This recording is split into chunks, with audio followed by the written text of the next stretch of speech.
Gamers and gamerettes, LT here, and I've got another Reddit post to rant about like a banana deprived freaking baboon. And this one, like a few others I talked about, brings up a good topic to discuss. It's not really gravity law breaking, but it's something I haven't really noticed until the Redditor brought it up. It's titled, A Game That Respected Your Intelligence Right Away, and then continues by being a bit more specific. Not the hardest game, not the most confusing one, just a game that trusted you to pay attention, learn, and figure things out on your own without holding your hand too much.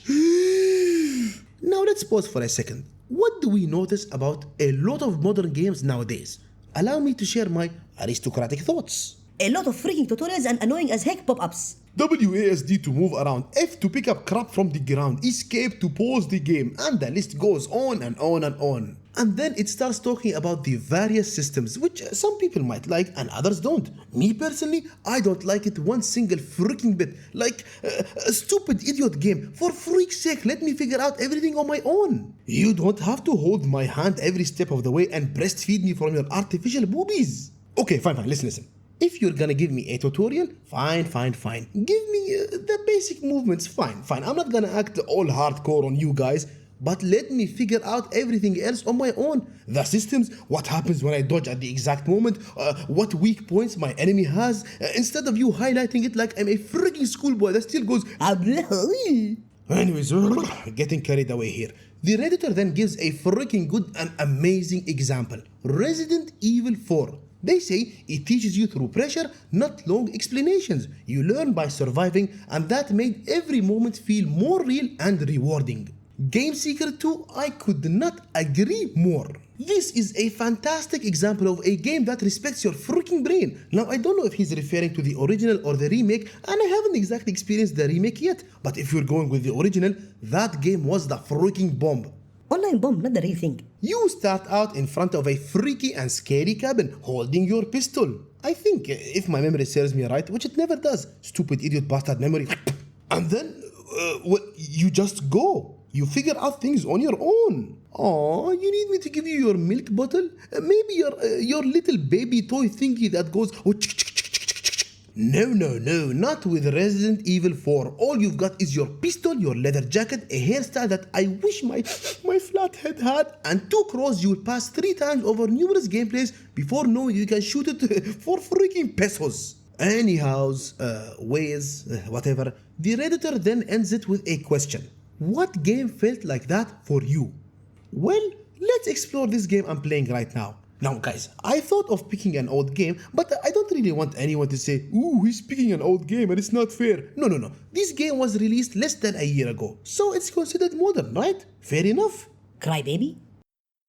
The game's called Deadzone Rogue, and if you've been following me, I featured it in a number of my videos. It's a roguelite FPS and it's set in space. You play as a rogue operative, I think, who's sent into a deep space facility known as the Dead Zone. This station was originally built for advanced research and experimentation, but something went catastrophically wrong. Freaking AI.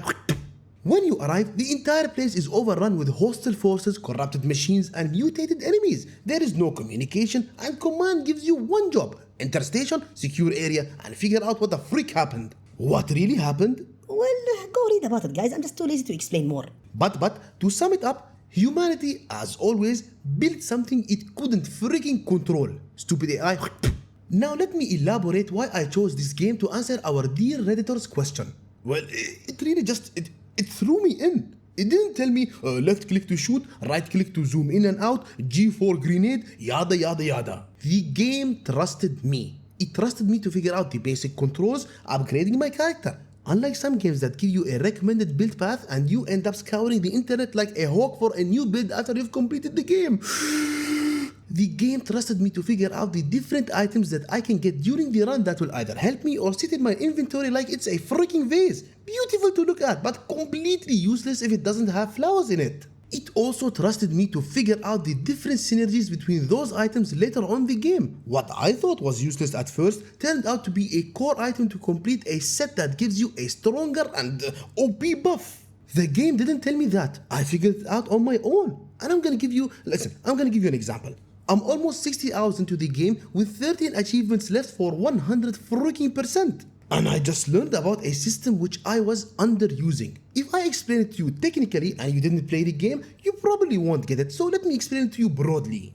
During the late game, you can upgrade your weapons specifically to increase their levels. I thought that you can upgrade a weapon 2 times during a run. Turns out you can upgrade the weapon as much as you want, as long as it's not that exact same weapon. Let me give you an example which you might understand, guys. If I get let's say an AK-47 and I upgrade it twice, I can still upgrade the AK but not that same weapon.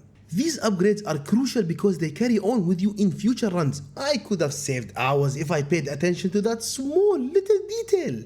And this alone made me consider Deadzone Rogue as my top freaking pick. It's an amazing game. It's a hardcore game in later difficulties and I loved it so much. Shout out to the developer Prophecy Games. Good freaking job. So the question is, if so many players like myself enjoy games that trust their intelligence, why do so many modern games feel like they're constantly babysitting us? Why does it feel like every new release comes with 10, 12, 15, 20 tutorials, 17,000 pop-ups and a glowing trail on the floor that drags you to the objective by your freaking ear? Well, there are actually a few reasons for that. Shall we explore them? I believe the first reason is something developers call player retention. You see, guys, studios are terrified that if a player gets confused for more than 3 minutes, they'll quit the game, uninstall it, write an angry review, refund it, and go play something else. So instead of letting players experiment, fail, and learn naturally, the game jumps in every 10 seconds with another helpful reminder. Press this button, go this way, interact with this object. You might as well let me play War of the Worlds, Google Maps edition. A perfect example of this is Horizon Forbidden West. It's an amazing game, guys. It has a beautiful world and the combat is fantastic. But Alui has a habit of solving puzzles out loud before you even have time to look around. Let me show you something I found on Reddit.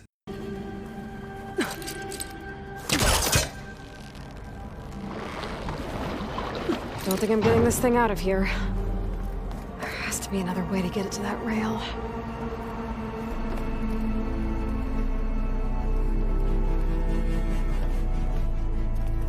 Maybe if I lower the water, I can place the crate where I need it.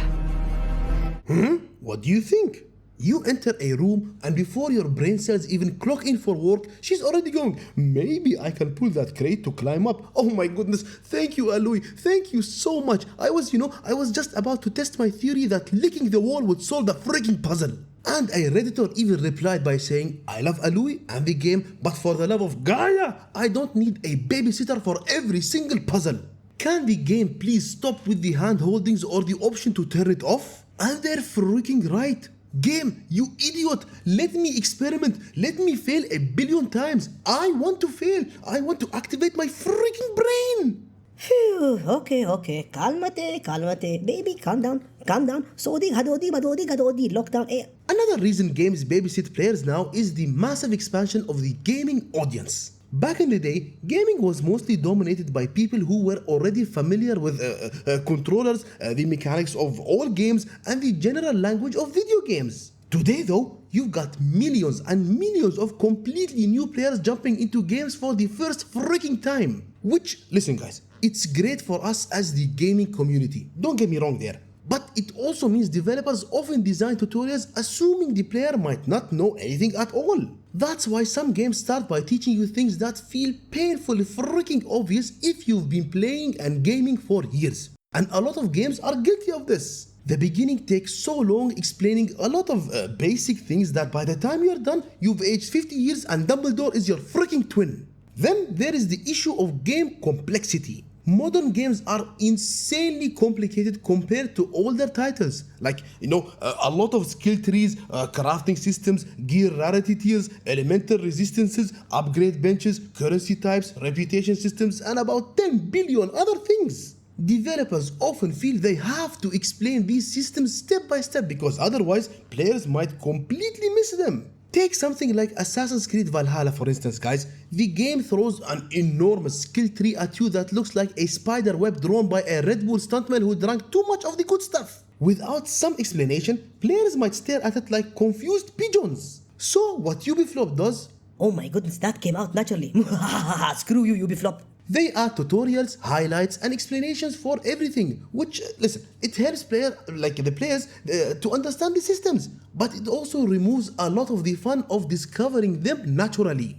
Another big reason is that the developers, they're shifting more towards guidance instead of discovery. The older games often relied on environmental storytelling and player observation. You saw something interesting, you experimented with it, and you figured it out. The modern games, however, they often prefer to make objectives crystal clear so players never feel like they're lost. Think about The Witcher 3 for example. It's an amazing game, it's a fantastic game, it's one of the best RPGs ever made. But the map markers, oh my goodness, the map markers. Your screen looks like someone spilled Skittles all over the freaking map. Every treasure, every quest, every point of interest is marked before you even know it exists. Now compare that to something like Subnautica, which throws you into an alien ocean with zero to minimal guidance and tells you, alrighty brave diver, go ahead and explore and try not to get freaking eaten. And of course we can't talk about map markers without mentioning one of the most guilty modern design trends, the stupid yellow freaking paint.